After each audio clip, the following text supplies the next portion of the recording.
Sobrang lambot na taba at laman ng aking beef caldereta. Tapos yung sauce pa lang yan ay gaganahan ka na. Halika at panoorin nyo hanggang dulo dahil ipapakita ko sa inyo kung paano ko ito niluto.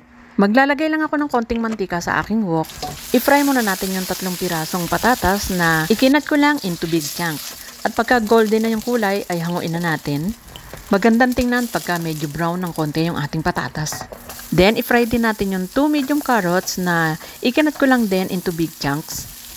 Ipa-fry lang natin yan hanggang sa mag-golden na din yung kulay. Then, hanguin uli natin. Then, sunod naman natin itong 2 medium green and red bell pepper. Sandali lang natin ito stir-fry mga less than 1 minute lang and then hanguin na natin. Mag-add lang ulit tayo ng konting mantika dito sa ating kawali. At i-sear lang natin itong beef. Masarap kasi pagka medyo nagba-brown yung kulay niya. Nakakadagdag ng lasa sa ating dish. Timplahan lang natin ng asin. Then haluin lang natin para malagyan lahat ng asin yung ating beef. At timplahan din natin to ng pamintang durog. At saka natin haluin. Hintayin natin na mag-brown yung kulay ng ating beef.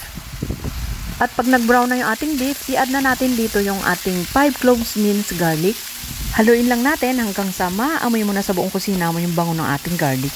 I-add ko na rin itong aking 1 big onion. Ikinat ko rin to into big chunks. Pwede rin naman ikat sa malilit na piraso pero matutunaw naman yan sa tagal lang gagawin natin pagpapakulo. Maglalagay na rin ako ng mainit na tubig, yung sapat lang para makover yung ating beef. Medyo matagal kasi natin itong papakuluan kaya kailangan natin ng maraming tubig. Mag-add na rin ako ng 2 bay leaves, 3 tablespoon ng soy sauce. Maglalagay na rin ako ng half cup ng peanut butter. Yung peanut butter ko ay binili ko lang sa palengke, yung nilalagay sa kare-kare. Then, isang malaking lata ng liver spread. Okay, dito sa liver spread ay nasa sa inyo na kung gusto nyo yung maliit na lata lang yung ilagay nyo. Kung medyo nagtitipid kayo. Pero yung mas maraming liver spread, syempre mas masarap. Okay, haluin ko lang to hanggang sa matunaw yung liver spread at saka yung peanut butter. Then, lalagyan ko na rin ng butter, nasa 50 grams lang yan. At half cup ng tomato sauce. Lagyan nyo na rin ng beef cubes. Then, i-check nyo na rin yung lasa kung okay na, kung dadagdagan nyo pa ba ng asin or kaya ay ng patis. Okay, takpan lang natin ito at pakuluan natin ng mga 1 oras sa mahinang apoy. At para mas mapabilis yung luto ko, ay itin-transfer ko to sa aking pressure cooker. At pagkatapos nga pala ng 30 minutes dito sa aking pressure cooker, ay inad ko yung aking carrots at saka ko tinakpan. Ngayon isinalin ko na uli sa aking kawali para i-add naman yung mga natitira ko pang ingredients.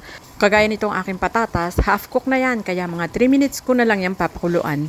Ihuhuli ko na itong aking bell pepper kasi madali lang naman maluto yan. Palagi ko itong i-check at saka ko haluin dahil masusunog yung ilalim niyan dahil nga doon sa peanut butter at saka doon sa liver spread. At pagkatapos ng 3 minuto, i-add ko na yung aking grated cheese. Nasa inyo na kung gaano karami yung gustong ilagay na grated cheese. At dahil malasang-malasa na nga yung aking beef caldereta ay 1/4 cup na grated cheese lang yung ilalagay ko. At pag nag-melt na yung cheese, ay i-add ko na itong aking mga bell pepper. At pagkalagay ng bell pepper, ay pwede nang patayin yung apoy dahil maluluto na yung aking bell pepper sa init ng aking caldereta. Okay, habang mainit pa ay ihain na natin ito. Ang bango at ang sarap nito. Tingnan nyo naman yung aking sauce, oh. Sauce pa lang, ulam na. Kung nakikita nyo to, oh, litid na yata ito. Napakalambot niyan, lalo na yung laman. Mapa-only rice ka rito.